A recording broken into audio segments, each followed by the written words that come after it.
may yahdihillahu fala mudhillalah wa ma yudlil fala hadiyalah. Asyhadu an la ilaha illallah wa asyhadu anna Muhammadan abduhu wa rasuluh, amma ba'du. Bapak dan Ibu yang dirahmati Allah, segala puji bagi Allah atas segala nikmat dan rahmatnya. Salawat dan salam teruntuk panutan kita, junjungan kita, Nabi Muhammad sallallahu alaihi wasallam. Adapun tema kajian kita pada taklim pada subuh ini membahas tentang sumuliyatul Islam, kesempurnaan Islam. Bagaimana agar kita menjadi seorang muslim dan muslimah yang kafah. Adapun referensi ayatnya surat Al-Baqarah ayat 208. Ayat yang familiar, terkenal di kalangan ahli ta'lim. Allah berfirman kepada kita, ya ayyuhalladzina amanu dukhulu fis silmi kafah. Wahai orang-orang beriman, masuklah ke dalam Islam secara keseluruhan. Jangan parsial, jangan sebagian-sebagian. Wala tattabi'u khutuwatis syaitan. Janganlah kamu mengikuti langkah-langkah setan. Innahu lakum aduwwum mubin. Sesungguhnya setan itu musuh yang nyata. Bapak Ibu yang dirahmati Allah, ayat ini adalah ayat Madaniyah, turunnya di Madinah. Asbabun nuzul, sebab-sebab turunnya ayat ini ketika seorang mantan pendeta Yahudi namanya Abdullah bin Salam meminta kepada Rasulullah agar dia bisa menghormati hari Sabtu, hari Sabat, hari rayanya orang Yahudi. Jadi dia minta kepada Rasul, dia sudah masuk Islam, dia minta kepada Rasul, ya Rasulullah, tolong izinkan saya tidak beraktivitas pada hari Sabat atau Sabtu. Dan Rasulullah, saya juga minta, saya setelah masuk Islam, saya tidak mau makan daging onta, karena orang Yahudi sampai sekarang mengharamkan daging onta.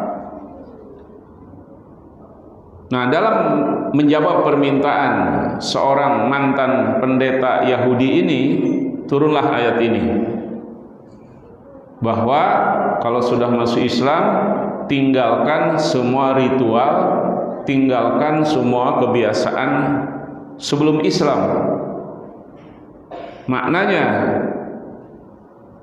Rasulullah menjawab permintaan Abdullah bin Salam ini dengan mengatakan, masuklah Islam secara keseluruhan. Tinggalkan ritual, tinggalkan kepercayaan yang bertentangan dengan Islam. Bapak Ibu yang dirahmati Allah, pertanyaannya, apakah ada orang Islam yang tidak kafah, tidak sempurna keislamannya? Ada. Hal ini dinyatakan Allah dalam surat Al-Baqarah ayat 85. Dalam surat Al-Baqarah ayat 85, Allah berfirman kepada kita, apa tu'minuna bi ba'dil kitab wa takfuruna bi ba'd. Apakah kamu mengimani sebagian dari kitab, kamu mengingkari sebagian dari kitab? Bapak Ibu yang dirahmati Allah, contoh orang Islam yang belum kapah keislamannya, orang Indonesia, bangsa kita. Orang Islam Indonesia belum kapah keislamannya. Orang Islam Indonesia sangat taat kepada surat Al-Baqarah 83. Ya ayyuhalladzina amanu kutiba alaikumus syiyam. Semua orang Indonesia yang muslim merasa dosa kalau tidak saum Ramadan. Tapi anehnya 5 ayat sebelum surat Al-Baqarah 183 atau surat Al-Baqarah 178, bangsa Indonesia mengingkari ayat ini. Bukan hanya mengingkari, bahkan menghujat. Apa ayatnya? Ya ayyuhalladzina amanu kutiba alaikumul qisas fil qatla. Wahai orang-orang beriman, diwajibkan sama dengan diwajibkan saum. Kutiba alaikumul qisas, diwajibkan kalian menegakkan hukum qisas dalam kasus pembunuhan.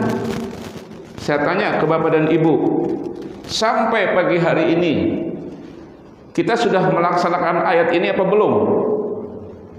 Bapak Ibu, kita akui secara jujur, kita disuruh udhulu fis silmi apa? Tapi kita sebagai bangsa Indonesia sampai pagi hari ini kita masih berhalusinasi untuk melaksanakan surat Al-Baqarah 178. Ini contoh Islamnya belum kafah. Bapak Ibu yang dirahmati Allah, contoh lain orang Islam yang enggak kafah, salatnya khusyuk bahkan berjamaah, tetapi masih bergelimang dengan riba. Ini contoh tidak kafah. Salatnya khusyuk 5 waktu, tepat waktu, tapi membuka aurat. Masih banyak muslimah yang tanpa dosa, tanpa merasa berdosa, membuka auratnya, memakai pakaian ketat, tapi sholat. Nah, ini contoh tidak kafah.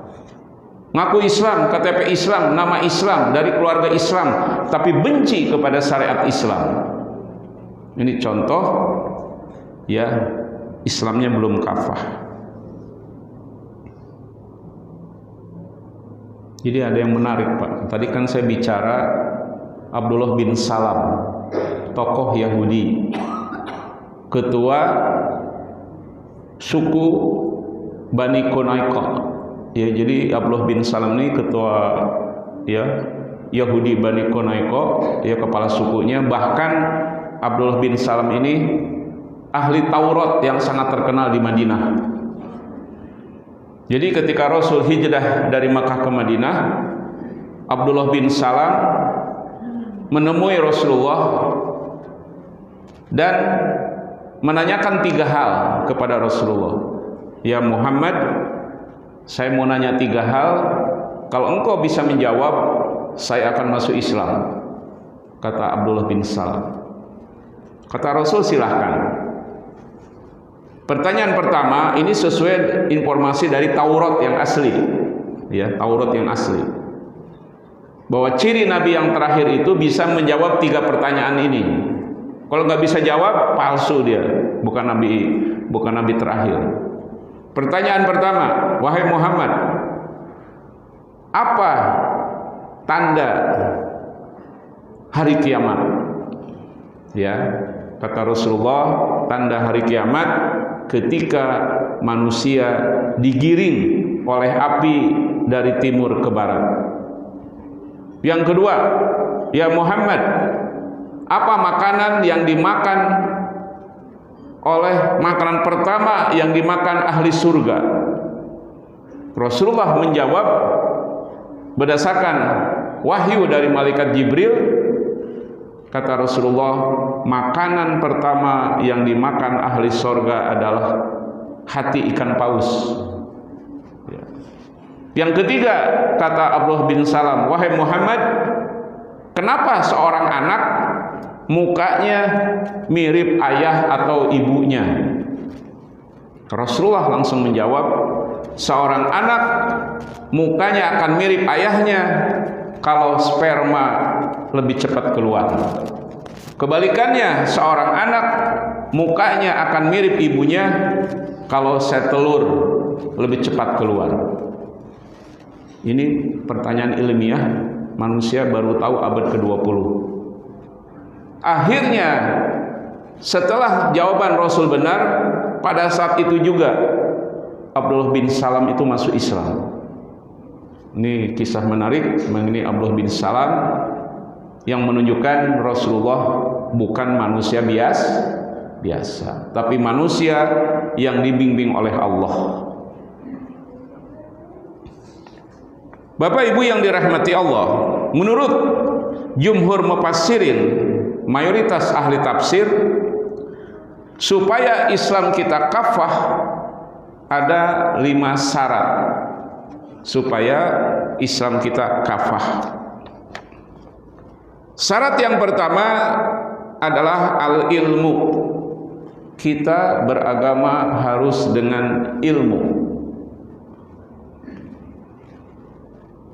Ayatnya surat Al-Isra surat 17 ayat 36. Ini ayat yang memerintahkan kita beragama itu harus dengan ilmu, bukan dengan keturunan, bukan Islam KTP.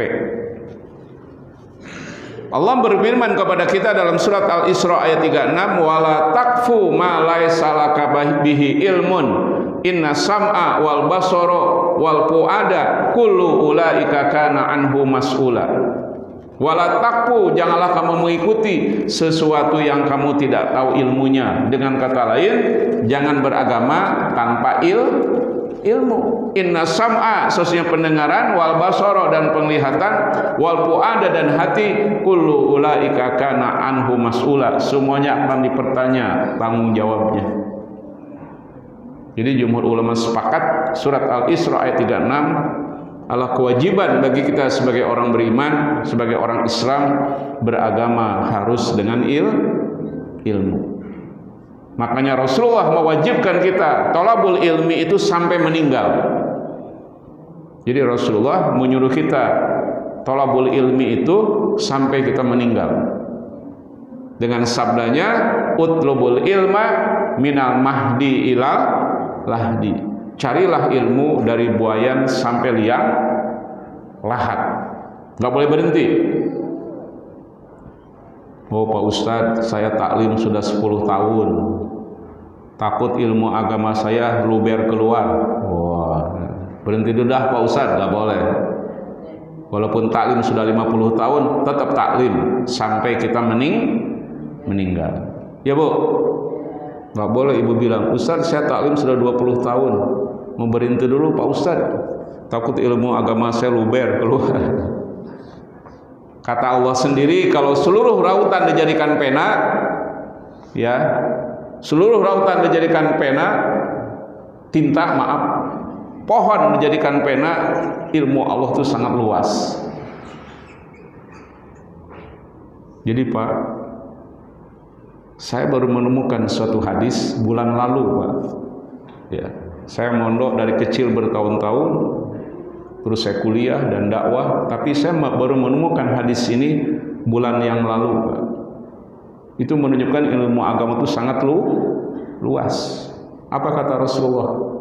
Al-misra'aini min marijil jannah kama bainal Makkah wa Himyara au kama bainal Makkah wa Busra.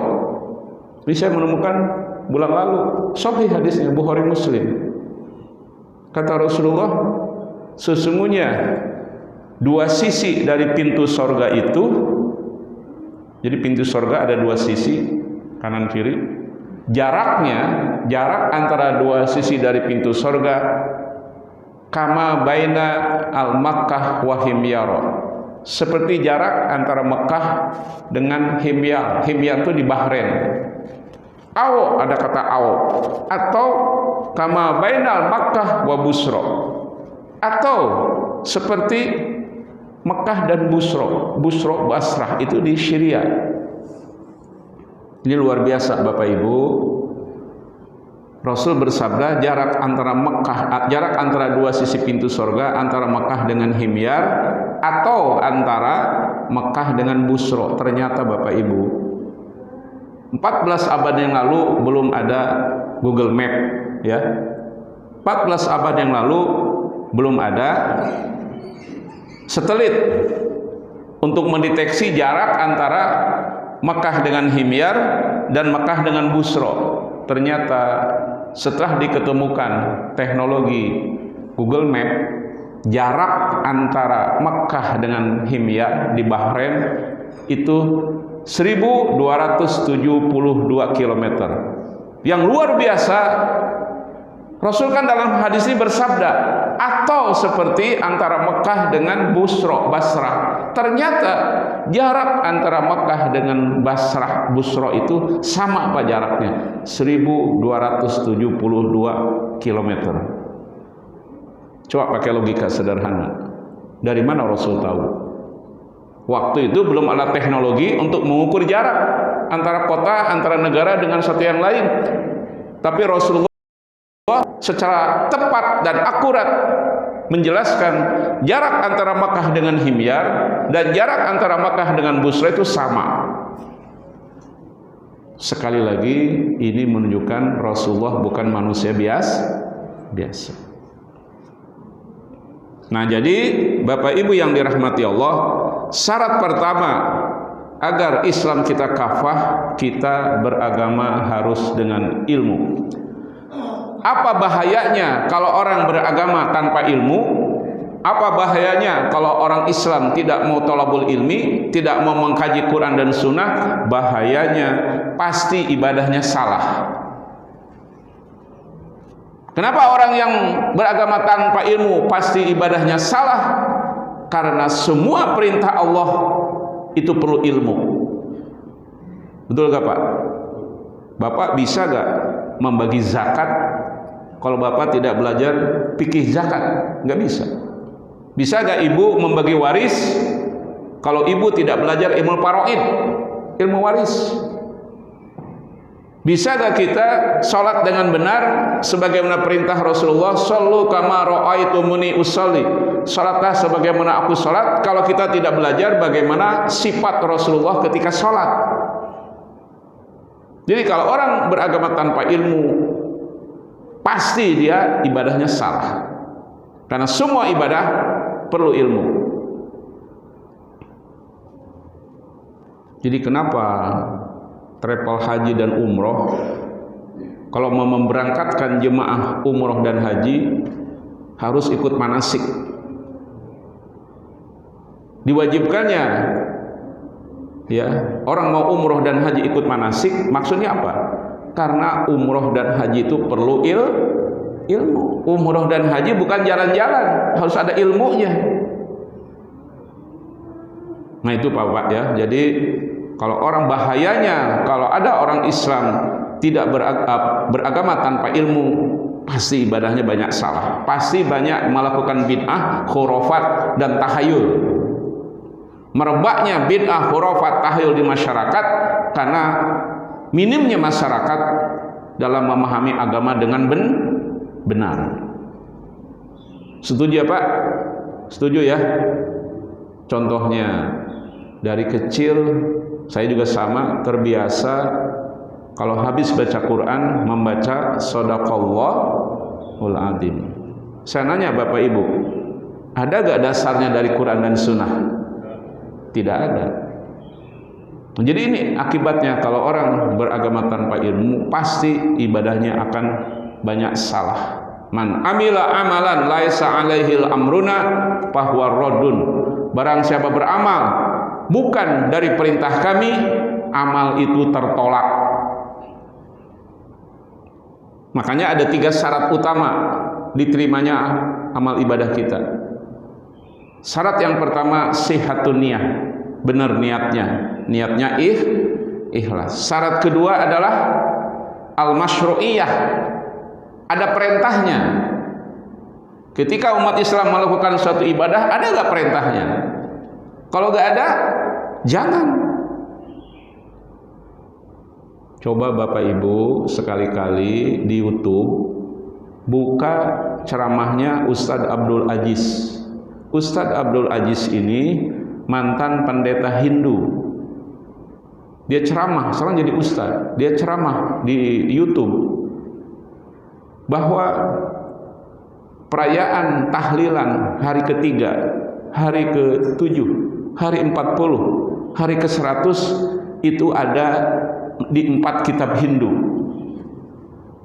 Jadi kalau ada orang ditinggalkan kekasihnya, suami, istri, orang tua, anak, maka ahlul musibah harus mengadakan perayaan. Ini diadopsi oleh umat Islam dengan acara tahlilan. Jadi saya baca di Google berita, ada seorang usianya 41, kerjanya serabutan, orang miskin, meninggal, punya hutang. Istrinya karena malu dengan masyarakat, pinjam uang ke pinjol, ya, pinjam uang ke pinjol 5 juta. Dan karena dia nggak bisa bayar utang, ribanya, bunganya berlipat-lipat sampai istri dan anaknya semuanya stres. Ini kan nggak mungkin dari perintah Rasulullah. Yasir wala tu'asir, kata Rasul, permudah jangan dipersukar. Dalam Islam kalau bicara uang sifatnya fleksibel. Haji wajib kalau punya uang, umroh sunnah kalau punya uang, akikoh sunnah muakkadah kalau punya uang, kurban sunnah kalau punya uang, kalau enggak ya jangan. Itu Islam tuh mudah. Kok tiba-tiba ada ritual orang punya uang gak punya uang harus melaksanakan? Pasti bukan dari Islam. Dan kalau ini bagian dari perintah Rasulullah, kenapa di belahan dunia Islam yang lain, di Asia Selatan, di Bangladesh, di Pakistan gak ada budaya tahlilan? Di Timur Tengah gak ada. Budaya tahlilan ini adanya di Southeast Asia saja, di Asia Tenggara saja, yang dulunya di bawah dominasi Hindu dan Buddha, yaitu Majapahit dan Sriwijaya. Ini contoh saja, ya. Beragama tanpa ilmu akhirnya terperangkap dalam bid'ah. Yang kedua, syarat supaya Islam kita kafah, kita beragama harus yakin, jangan ragu-ragu. Apa dalilnya umat Islam beragama harus yakin? Ada di antaranya di 2 ayat. Ayat yang pertama surat Al-Imran ayat 19. Allah berfirman kepada kita, inna dina indallahil Islam. Ya, sesungguhnya satu-satunya agama yang diterima, yang diridhoi Allah itu hanya Islam. Maknanya kita harus yakin dengan Islam. Ajaran sesat, perennialisme, pluralisme yang sekarang berkembang di Indonesia mengatakan semua agama sama, itu adalah bentuk dari ketidakyakinan kepada Islam.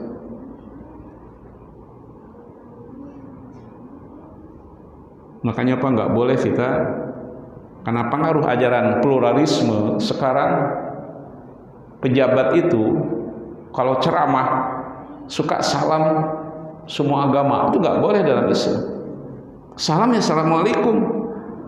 Di Indonesia salam sejahtera, Om Swastiastu, nama budaya, salam kebajikan, rahayu rahayu.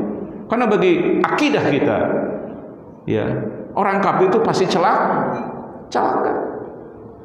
Innalladzina kafaru min ahlil kitabi wal musyrikina fi nari jahannam khalidina fiha ulaika hum syarrul bariyah. Sesungguhnya orang kafir dari ahlul kitab, Yahudi, Kristen, wal musyrikin, Buddha, Hindu, Konghucu, Kejawen, Sunda Wiwitan, pinari jahannam, mereka kelak masuk neraka jahanam, khalidina fiha, mereka kekal di dalamnya. Tapi dalam pemahaman pluralisme semua agama sama. Akhirnya kalau ceramah salam semua agama. Ini merusak akidah. Saya yakin waktu zaman Pak Harto nggak begitu ya. Zaman Pak Harto kalau salam aja, tidak Om Swastiastu, nama budaya, salam kebajikan, rahayu rahayu. Ini semua salah dari segi akidah. Jadi agar Islam kita kafah, kita harus yakin dengan Islam, tetapi kita juga harus toleransi kepada semua agama. Lakum dinukum waliyadin. Itu indahnya Islam. Di satu sisi kita harus yakin dengan Islam, tapi di sisi lain kita ada kewajiban menghormati agama lain. Nah sekarang kacau dengan pemahaman pluralisme dan perennialisme, semua agama sama. Ayat kedua bahwa kita beragama harus yakin, surat Al-Hujurat surat 49 ayat ke-15. Allah berfirman, innamal mu'minuna alladzina amanu billahi wa rusulih. Sesungguhnya orang beriman itu cirinya orang yang mengimani Allah dan Rasulnya, summa lam yartabu, kemudian tidak ragu-ragu. Harus yakin dengan Islam. Wajahadu, dan mereka suka berkorban bi amwalihim wa harta dan dirinya di jalan Allah. Ulaika humus shadiqun. Mereka lah orang-orang yang benar dengan keimanan dan keislamannya. Bagaimana timbulnya yakin ini? Untuk supaya timbul yakinnya kita kepada kebenaran Islam, pelajari Quran dan Sunnah. Kita akan yakin dengan Islam. Kita akan yakin Quran bukan buatan Muhammad. Kita akan yakin Muhammad bukan manusia biasa. Marojal bahroini yaltaqiyan bainahuma barzahul la yabghiyan. Surat Ar-Rahman ayat 19 sampai 20. Allah berfirman, aku alirkan dua lautan. Ya. Marojal bahroini, aku alirkan lautan. Bainahuma, antara dua lautan itu barzahul la yabghiyan. Ada dinding yang tidak bisa menyatukan dua air itu. Manusia baru tahu teori haloline abad ke-20, bahwa lautan Mediterranean dengan lautan Atlantik itu gak bisa ketemu, gak bisa campur di Selat Gibraltar antara Maroko dengan Spanyol yang panjangnya 12 kilo itu. Laut Mediterranean airnya gak bisa nyampur dengan Laut Atlantik, terhalang, ada barzah. Manusia baru tahu teori haloline, bahwa dua lautan dipisahkan dengan barzah itu abad ke-20. Mungkinkah, logika sederhana kita, mungkinkah ini buatan Muhammad? Mungkin nggak Pak? Nabi Muhammad belum pernah ke Laut Mediterranean. Nabi Muhammad belum pernah ke Laut Atlantik. Tapi apa yang disebutkan 14 abad yang lalu terjadi itu di Selat Gibraltar. Bapak Ibu yang dirahmati Allah, suatu malam di depan Ka'bah ada seorang orang Quraisy, preman Quraisy, ya, namanya Umar bin Wahab, bertemu dengan Sufyan bin Umayyah, bertemu tengah malam di depan Ka'bah, gak ada yang tahu apa yang dibicarakan.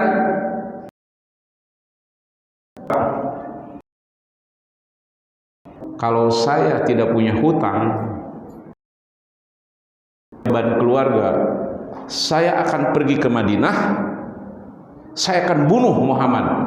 Kenapa dia dendam? Karena anaknya, anak Umar bin Wahab ini ditawan dalam perang Badar.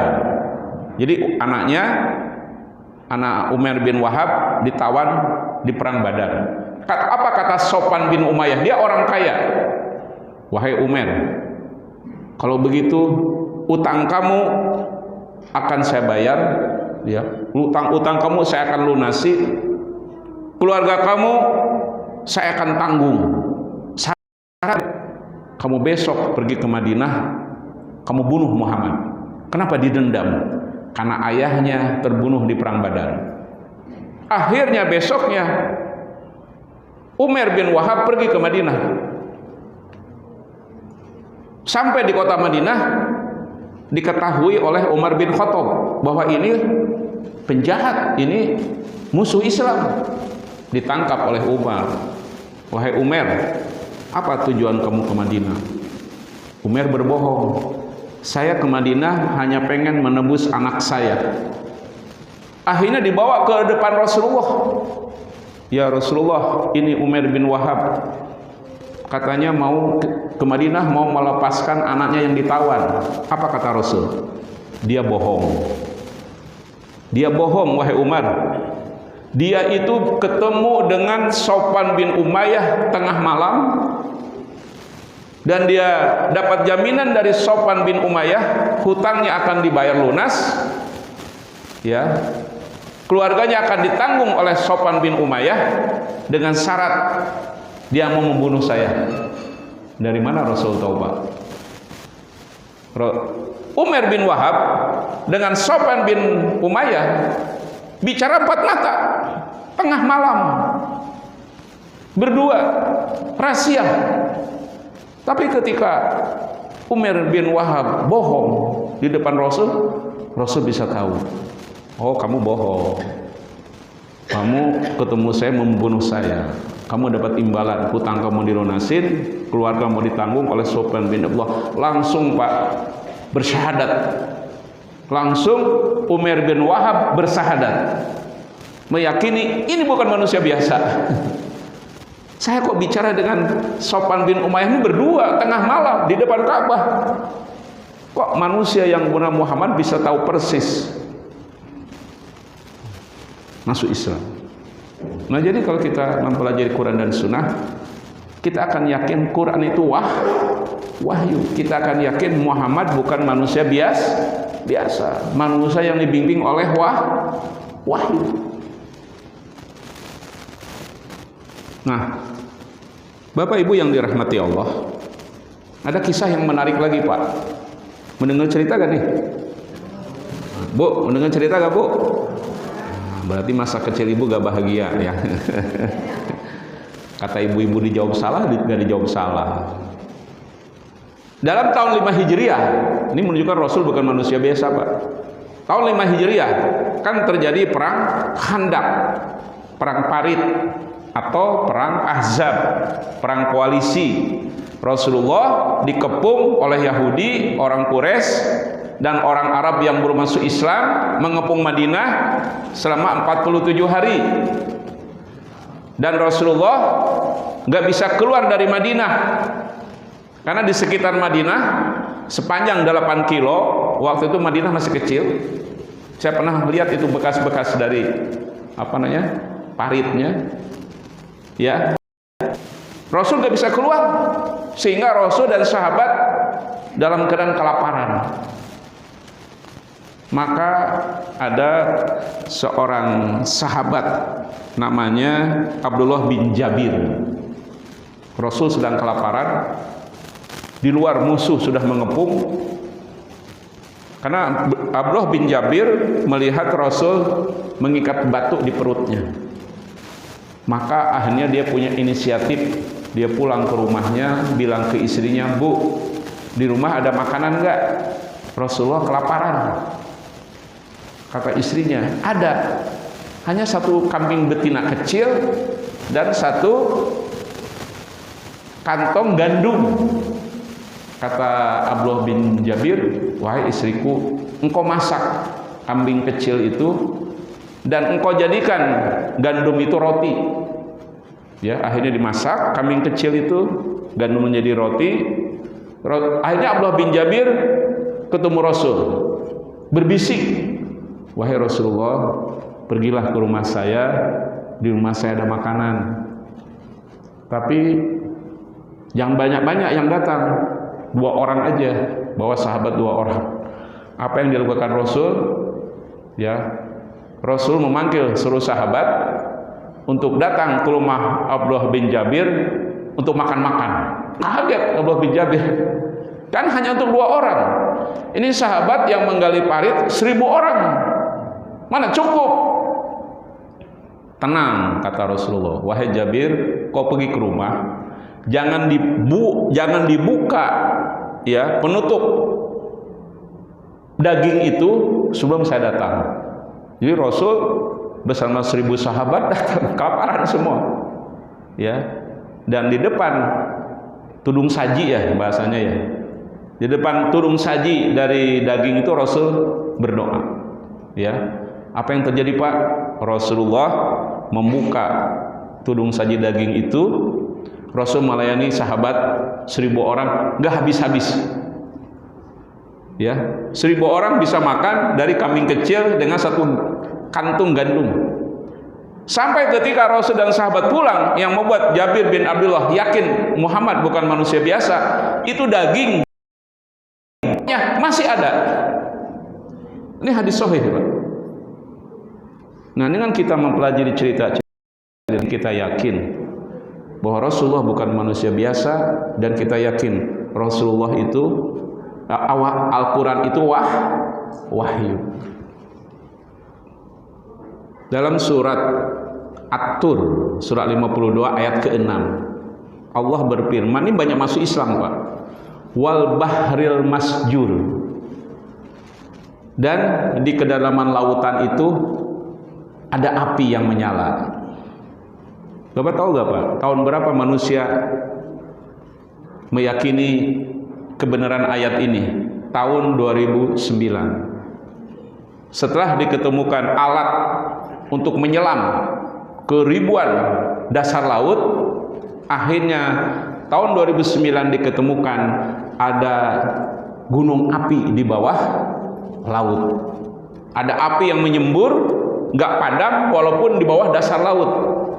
Manusia baru tahu tahun 2009. Al-Quran 14 abad yang lalu di surat At-Tur, ya, ayat ke-6, wal bahril masjur. Mungkinkah Quran buatan Muhammad? Zaman Nabi Muhammad belum ada alat penyelam untuk menyelam di kedalaman laut, belum ada. Baru abad ke-20. Nah, jadi yang kedua, Bapak Ibu yang dirahmati Allah, syarat agar Islam kita kafah, kita harus yakin dengan kebenaran Islam. Caranya bagaimana? Kaji Quran dan Sunnah. Kalau kita mengkaji Quran dan Sunnah, pasti kita akan Quran bukan buatan Muhammad dan Nabi Muhammad bukan manusia biasa. Ini coba Pak ya. Coba kita analisa surat Ar-Rum. Ya, tadi saya baca sebelum tadi salat subuh. Allah berfirman, Alif Lam Mim, Gulibatir Rum. Itu ayat ke-1 dan ke-2. Alif Lam Mim, telah dikalahkan bangsa Rum pada tahun 615 Masehi. Ya, 615 Masehi. Kalah perang besar antara Persia dengan superpower Romawi. Ya, di Palestina pada tahun berapa? Ya, 615 Masehi. Waktu itu Rasulullah mendukung Romawi, orang Quraisy mendukung Persia. Kenapa Rasul mendukung Romawi? Karena sama-sama agama Samawi. Kenapa orang Quraisy mendukung Persia? Karena sama-sama menyembah berhala, menyembah api. Rasul dan sahabat bersedih dengan kalahnya Romawi oleh Persia tahun 615 Masehi. Turun surat Ar-Rum, Alif Lam Mim, Gulibatir Rum fi adnal ardi wa hum mim ba'di ghalabihim sayaglibun. Untuk menghibur Rasul dan sahabat sedih, turun ayat ini. Wa hum mim ba'di ghalabihim sayaglibun. Ini ayat ketiga. Mereka setelah kalah, mereka akan menang, kata Allah dalam surat Ar-Rum ayat 3. Di ayat keempatnya, kapan mereka menang? Bi bid'is sinin. Bid'is sinin itu Pak, 1 sampai 9 tahun, 1 dekade. Jadi kapan Romawi bisa mengalahkan Persia? Allah menegaskan bi bid'is sinin, kurun waktu 1 sampai 9 tahun. Ternyata benar Pak, 622 Masehi, ya, 7 tahun setelah kalahnya Romawi oleh Persia, menanglah Ya, Romawi mengalahkan Persia. Pakai logika, Pak. Rasul waktu itu dalam keadaan lemah di Mekah. Mungkinkah Rasul dalam keadaan lemah, belum punya negara, dalam keadaan tertindas di Mekah, bisa mengatur peperangan dua superpower? Mungkin nggak, Pak? Nggak mungkin. Ya. Dan ada satu kisah lagi yang menarik, Pak. Ada satu kisah lagi yang menarik. Ketika turun surat Ar-Rum 1 dan 4 ini, terjadilah pertaruhan.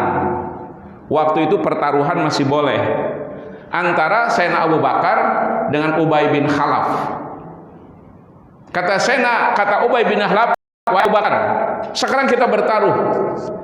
Kalau ayat di surat Ar-Rum itu benar bahwa Romawi akan mengalahkan Persia dalam jangka waktu 1 sampai 9 tahun, kita bertaruh 10 onta. Kalau Romawi bisa mengalahkan Persia, saya akan bayar 10 onta ke kamu. Tapi kalau Persia tidak kalah oleh Romawi dalam jangka waktu 1-9 tahun, saya akan bayar ke kamu. Akhirnya Rasul tahu pertaruhan antara Abu Bakar dan Ubay bin Khalaf. Kata Rasul begini, wahai Abu Bakar, tingkatkan pertaruhannya, jangan 10 onta tapi 100 onta. Ya. Akhirnya Sayyidina Abu Bakar ketemu Ubay bin Khalaf, wahai Ubay bin Khalaf, kita tingkatkan pertaruhan kita bukan 10 onta, 100 onta. Ya. Dan ketika Romawi bisa mengalahkan Persia 622 Masehi, akhirnya Ubay bin Khalaf membayar 100 onta kepada Sayyidina Abu Bakar, dan Sayyidina Abu Bakar menyerahkan onta itu ke fakir miskin. Ini banyak orang kafir masuk Islam dengan kebenaran ayat ini. Dan kita yakin Quran bukan buatan Muhammad. Ini wahyu dari Allah. Karena turunnya surat Ar-Rum ini ketika Rasul di Mekah, kalahnya ya oleh Romawi ketika Rasul sudah ada di Madinah. Mungkinkah ini buatan Nabi Muhammad? Enggak mungkin. Betul, Pak? Betul gak, Pak? Inna nahnu nazzalna dzikra wa inna lahu lahafidun. Surat Al-Hijr, surat ke-15 ayat 9. Ayat ini, Pak, jaminan dari Allah bahwa Quran tidak akan ada yang bisa merubah. Bahwa Al-Quran ini gak akan bisa berubah sampai hari kiamat. Terbukti, Pak, sampai sekarang satu huruf pun gak ada yang bisa merubah Al-Quran.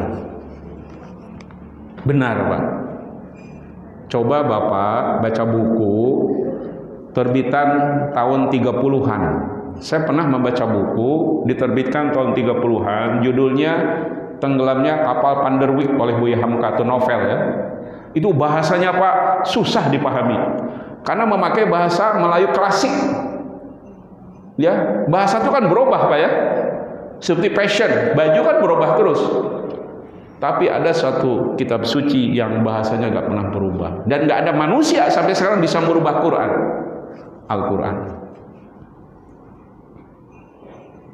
Makanya Allah menjamin kepada manusia di surat Al-Baqarah ayat 23 ya. Wa in kuntum fi raibim mimma nazzalna ala abdina. Kalau kalian ragu-ragu dengan kebenaran yang kami turunkan kepada hamba kami yaitu Al-Qur'an, kepada Nabi Muhammad, Allah menantang manusia, fa'tu bi suratim mim misli. Buatlah semisal surah dari Quran. Jangankan satu surah, satu huruf aja gak bisa manusia merubah Quran.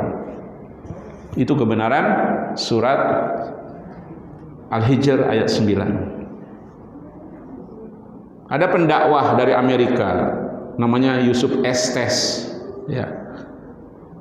Dia seorang penganut Protestan.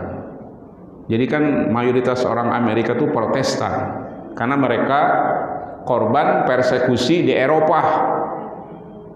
Ketika Martin Luther King mereformasi agama Katolik, orang Protestan dipersekusi, ditindas, hijrah ke Amerika. Itu sebabnya orang Amerika itu mayoritas Protestan. Nah, Yusuf Estes ini orang Protestan. Kenapa dia masuk Islam? Dia bilang, why I decide to convert to Islam. Kenapa saya memutuskan masuk Islam? Jadi gini, dia itu bisnismen Pak, aktivis gereja. Dia mengikuti suatu seminar internasional mengenai Injil. Dan dalam seminar itu, masing-masing delegasi negara membawa Injil masing-masing dengan bahasa sendiri, nggak punya rujukan. Quran kan ada rujukan bahasa Arab. Quran walaupun diterjemahkan ke berbagai bahasa, ada bahasa Arabnya kan. Dan dalam seminar itu, Injil yang dibawa oleh delegasi berbagai negara itu diseminarkan satu sama lain kontradiksi Pak isinya. Ceritanya berbeda-beda. Ya. Nah, disitulah dia ketemu seorang koleganya, teman bisnisnya orang Mesir. Kata orang Mesir kepada Yusuf Estes, kami orang Islam kalau menseminarkan Al-Quran secara internasional, Qurannya sama, rujukannya sama, nggak ada perubahan satu huruf pun dari berbagai negara. Kalau kami diskusi dengan Quran, tentang Quran, ya akhirnya dia masuk Islam. Itulah kebenaran Islam. Masih ada waktu nih Pak? Berapa menit lagi? 10. Oke, saya singkatkan ya. Yang ketiga, agar Islam kita kafah, kita harus taslim. Apa itu taslim? Kita harus menerima Islam itu sepenuhnya, jangan setengah-setengah. Apa ayatnya? Di surat An-Nisa ayat 65. Di ujung surat An-Nisa ayat 65 Allah berfirman, wa yusallimu taslima, dan mereka menerima Islam secara sepenuhnya. Jangan kutiba alaikumusiyam dia terima, tapi kutiba alaikumul qisas dia hujat. Nggak boleh umat Islam. Umat Islam wajib menerima kutiba alaikumusiyam dan wajib menerima dan melaksanakan kutiba alaikumul qisas, taslim, menerima sepenuhnya. Betul gak Bu? Bu, betul gak? Ibu menerima gak surat An-Nisa ayat 3 mengenai poligami? Ibu menerima gak? Bu, jujur amat. Nggak boleh Bu. Menurut surat An-Nisa 65, kita orang Islam menerima ayat itu 100%. Kalau ibu-ibu tidak suka, menghujat, tidak menerima surat An-Nisa ayat 3 mengenai poligami, rusak akidahnya. Nggak boleh Bu. Terima dulu surat An-Nisa 63 ayat 3 itu. Masalah ibu kuat atau tidaknya kalau suami poligami itu urusan lain. Begitu ya Bu? Bu, saya boleh curhat gak Bu? Istri saya Bu, alhamdulillah perempuan solehah. Istri saya itu Bu, saking solehnya Bu, dorong saya poligami terus. Saya gak mau Bu. Kenapa saya gak mau? Karena istri saya dorong saya poligami dari depan, dijorokin. Itu saking solehahnya ibu-ibu. Makanya sampai sekarang saya belum poligami. Alhamdulillah ibu-ibu, saya termasuk suami istiqomah. Ikatan suami takut mamah, ya Bu. Ibu mah ya wae. Terima dulu An-Nisa ayat 3. Masalahnya ibu siap atau tidak. Poligami itu urusan lain. Cuma saya juga mau membela ibu-ibu nih ya Bu ya. Ibu jangan cemberut Bu. Saya bela ibu-ibu. Kenapa banyak ibu-ibu yang anti kepada poligami? Karena banyak oknum yang salah dalam berpoligami. Ngaji gak mau, salatnya bolong-bolong, ya. Tapi poligami rajin. Nah ini salah. Ya. Dan satu lagi Bu ya, syarat poligami itu harus adil. Sekarang ada gak yang poligami adil Bu? Ada lah Bu, jangan semua, nggak ada. Jarang lah ya. Jarang yang poligami adil. Akhirnya ibu-ibu anti poligami. Padahal poligami itu bagian daripada ajaran Islam. Sekarang nih Pak, Jepang itu sekarang diprediksi karena tingkat kelahirannya di bawah 2,1 pertumbuhan penduduknya. Jadi di Jepang ini sekarang mayoritas itu manula, manusia lanjut usia. Karena orang Jepang itu gak mau kawin, gak mau nikah. Bagi mereka nikah itu beban ekonomi. Akhirnya tingkat kelahirannya sangat rendah. Di Jepang sekarang ada ide, Pak, ada ide. Bagaimana kalau orang-orang Jepang itu poligami seperti Islam katanya. Biar pertambahan penduduknya stabil. Rusia, sekarang Rusia itu memerlukan penduduk banyak. Negaranya luas, hampir setengah benua ya. Penduduknya hanya 125 juta. Maka di Rusia sendiri sekarang ada ide bagaimana agar laki-laki Rusia itu poligami, ya, supaya penduduknya bertambah. Ini bukan saya membela Bu, jangan cemberut ke saya, Bu. Saya bicara fakta ya, fakta bahwa memang Islam itu aturan yang sangat lengkap. Yang keempat, syarat supaya Islam kita kafah adalah al-inqiyad, patuh. Kita jangan mengkritik perintah Allah dan Rasul. Seluruh perintah Allah dan Rasul itu pasti dasarnya untuk kebaikan kita. Sayangnya Allah dan Rasul kepada kita, kata Rasulullah, melebihi seorang ibu kepada anak. Suatu hari Rasulullah melihat seorang ibu sedang menyusui anak kecil. Rasul bersabda kepada para sahabat, ataruna hadhil mar'ah qarihatan waladaha finnar. Apakah mungkin ibu itu akan melemparkan anaknya ke neraka? Seorang ibu sedang menyusui anaknya dengan penuh kasih sayang. Apakah mungkin ibu itu akan melemparkan anaknya ke neraka? Kata sahabat, la wallah ya Rasul. Tidak demikian, enggak mungkin ya Rasulullah. Lalu apa kata Rasul? Allahu arhamu bi ibadihi min hadhihi bi waladiha. Sayangnya Allah kepada kita melebihi seorang ibu kepada anak. Maknanya tidak mungkin Allah membuat peraturan, tidak mungkin Allah membuat syariat Islam kalau untuk menzalimi umat Islam. Seluruh syariat Islam adalah untuk kebaikan umat Islam. Dasarnya kasih dan sayang. Ayatnya bahwa kita harus sami'na wa ata'na dengan titah perintah Allah dan Rasul, patuh. Surat An-Nur ayat 51, surat 24 ayat 51. Allah berfirman, innama kana qaulal mu'minin idza du'u ilallah war rasul liyahkuma bainahum ayyaqulu sami'na wa ata'na. Ucapan, reaksi, sikap orang beriman ketika disuruh, diajak untuk menegakkan syariat Islam, syaratnya yang diucapkan satu aja, sami'na wa ata'na. Ini kan enggak, ditolak syariat Islam, dibawa hukum Belanda KUHP, dijadikan undang-undang di Indonesia, syariat Islam ditendang. Ini Islamnya tidak kafah. Yang terakhir, Bapak Ibu, supaya Islam kita kafah, kita harus punya semangat at-tadhiyah, rela berkorban. Apa dalilnya? Surat Al-Hujurat ayat 15. Ciri orang beriman kata Allah, ya, wajahadu bi amwalihim wa anfusihim fi sabilillah. Ciri orang beriman suka berkorban dengan harta dan jiwanya di jalan Allah. Kalau ada orang beriman tidak mau berkorban harta dan jiwanya di jalan Allah, bukan orang beriman, bukan orang Islam yang kafah. Bapak Ibu kan tahu ya, satu rakaat di Masjidil Haram sama dengan 100.000 rakaat di tempat lain kan? Bapak Ibu tahu gak?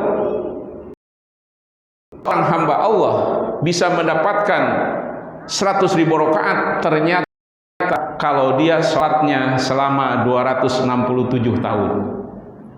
Kalau orang sholatnya 267 tahun, baru dia mencapai 100.000 rakaat. Jadi bayangkan tuh orang yang umroh, orang haji, yang sholatnya di Masjidil Haram berkali-kali, berapa ratus tahun dianggap dia sholat. Pertanyaannya, dengan pahala yang besar ini, apakah para sahabat dan Rasulullah dalam menjalankan Islam hanya sholat aja di Masjidil Haram? Enggak. Mereka berjihad, mereka berkorban, bertebaran, berdakwah kemana-mana. Amr bin As meninggal di Afrika, ya, Abu Musa al-Ash'ari meninggal di Eropa. Sa'ad bin Abi Waqqas meninggal di Cina. Ya, mereka bertabaran, berdakwah, berjihad. Itu menunjukkan dalam Islam, ya, kalau ibadah saja tidak cukup. Orang Islam harus punya semangat at-tadhiyah, semangat rela berkorban. Dan Allah menjamin dalam surah At-Taubah 111, kalau ada orang Islam suka berkorban harta dan jiwanya di jalan Allah, dijamin sorga. Surat 9 ayat 111 At-Taubah. Innallaha ashtara minal mu'minina anfusahum wa amwalahum bi anna lahumul jannah. Sesungguhnya Allah telah membeli dari orang beriman harta dan jiwanya dengan imbalan surga. Jadi Bapak Ibu yang dirahmati Allah, tadi yang kelima, supaya Islam kita kafah, kita harus rela berkorban di jalan Allah dengan harta dan jiwa. Dengan jiwa ini kewajiban laki-laki, bagi ibu-ibu tidak diwajibkan, karena berjihad itu kewajiban laki-laki. Begitu ya Bapak Ibu yang dirahmati Allah. Cukup ya. Itu saja Bapak Ibu yang dirahmati Allah, penjelasan tentang bagaimana menjadi seorang muslim dan muslimah yang kafah. Kalau ada yang mau bertanya silahkan. Ya, silahkan. Silahkan Bu. Ya Bu, silahkan.